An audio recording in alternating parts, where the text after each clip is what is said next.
రేవంత్ రెడ్డికి మొన్న నేను ఛాలెంజ్ చేసిన, ఏమన్నాడు? నేను ఆగస్టు 15 తారీఖులోగా రుణమాఫీ చేస్తా అన్నాడు. రేపు మళ్ళా మెదక్ నుంచి రేవంత్ రెడ్డికి ఛాలెంజ్ చేస్తున్నా, రేపు పొద్దున 10 గంటలకు అసెంబ్లీ ముందు అమరవీరుల స్తూపం దగ్గరికి నేను వస్తా ఉన్నా. నా రాజీనామా లేఖతో నువ్వు వస్తావా?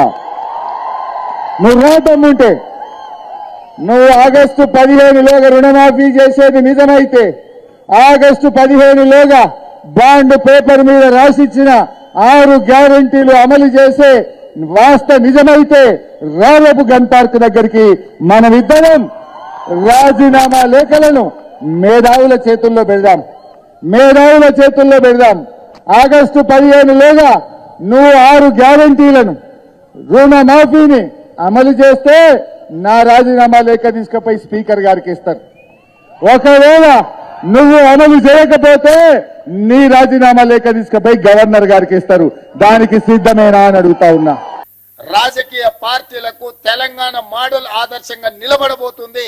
తెలంగాణ రాష్ట్రం మాట ఇచ్చి రైతులకు 2 లక్షల రూపాయల రుణమాఫీ ఏకకాలంలో అధికారంలోకి వచ్చిన మొదటి 8 నెలల లోపలనే శ్రీమతి సోనియా గాంధీ గారు, శ్రీ రాహుల్ గాంధీ గారు ఇచ్చిన మాట నిలబెట్టుకొని ఈ రోజు దేశంలోనే ఆదర్శమైన ప్రభుత్వంగా తెలంగాణ మోడల్ గా ఈ రోజు మనము నిలబడ్డము.